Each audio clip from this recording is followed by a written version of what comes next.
नमस्कार। मैं रचना सरन सदीनामा में समीक्षाकार लेकर हाजिर हूँ आज दिनांक 15 जनवरी 2021 का संपादकीय। पश्चिम बंगाल में विधानसभा चुनाव निकट ही हैं।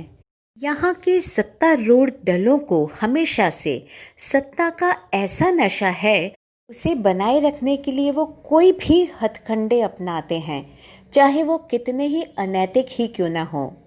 उन्हीं में से एक है वोट धांधली का, और उसी पर आधारित है आज का संपादकीय, जिसका शीर्षक है पश्चिम बंगाल की राजनीति में वोट धांधली का दुर्भाग्यपूर्ण इतिहास, और जिसे लिखा है सदीनामा के संपादक जितेंद्र जितांशु जी ने।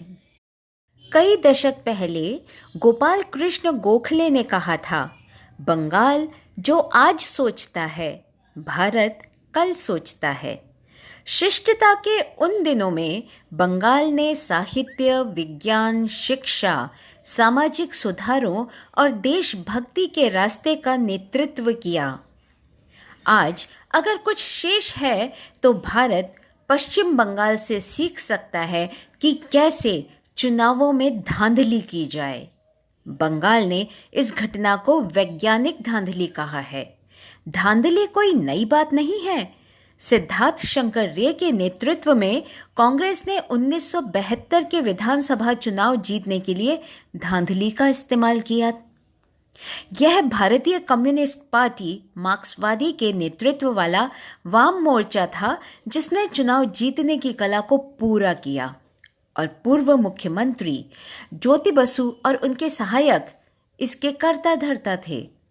अंत साधनों को सही ठहराता है, और अगर इसका मतलब मतपत्रों को जीतने के लिए गोलियों का उपयोग करना है तो यही है। 1977 में वाम मोर्चे और उसके विशेष रूप से माकपा के सत्ता में आने के ठीक बाद उसने पुलिस बल, शिक्षकों और राज्य सरकार के कर्मचारियों के संघीकरण की प्रक्रिया तेज कर दी। ये सभी लोग चुनाव प्रक्रिया में या तो कानून के प्रवर्तक के रूप में या बूथ अधिकारियों के रूप में महत्वपूर्ण भूमिका निभाते। आइए इस विज्ञान को कुछ शब्दों में समझते हैं। एक विशेष राजनीतिक पार्टी परंपरागत रूप से बूथों को वोटिंग से वास्तविक अनासक्त मतदाताओं को हतोत्साहित करती है। विपक्षी गणों में मतदाताओं को जानबूझकर लाइन में लगाकर मतदान प्रक्रिया को धीमा किया जाता है, जिनके रिकॉर्ड संदिग्ध हैं। वास्तविक मतदाताओं की एक पूर्व निर्धारित संख्या को स्थानीय पार्टी कार्यकर्ताओं को हटाने के लिए सौंपा गया है। इन्हें चुनौती दिए जाने के मामले में कुछ नामों को बहाल करने की अनुमति है, लेकिन चूंकि हर कोई परेशान नहीं है, इसलिए पूरी तरह से वोट डालने से रोका जाता है। वाम मोर्चे ने 1977 से 2011 तक पश्चिम बंगाल पर शासन किया। अपने 30 साल के शासन में वामपंथियों ने बंगाली समाज के हर पहलू पर घुसपैठ की, और इससे कम्युनिस्टों के लिए चुनावों में हेरफेर करना आसान हो गया। कागजात के नामांकन से लेकर वास्तविक मतदान तक हर कदम पर निगरानी रखी गई। चिंता न करें, आज की तत्कालीन तृणमूल कांग्रेस पर भी सभी विरोधी दलों ने बहुत आरोप लगाए हैं।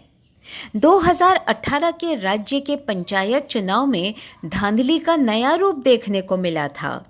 तृणमूल के विरोधी दलों के प्रत्याशियों को नामांकन भरने तक नहीं दिया गया था।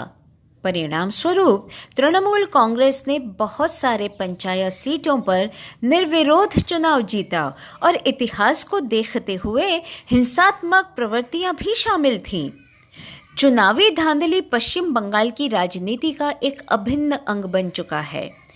देखते हैं आने वाले दिनों में क्या ये धांधली और विकसित होगी या फिर इसकी जड़ें धीरे धीरे कमज़ोर होंगी। आमीन। जितेंद्र जितांशु, 15 जनवरी 2021। तो दोस्तों, ये था आज का संपादकीय पश्चिम बंगाल की राजनीति में वोट धांधली का दुर्भाग्यपूर्ण इतिहास।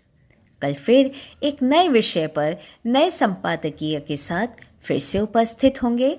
तब तक के लिए नमस्कार।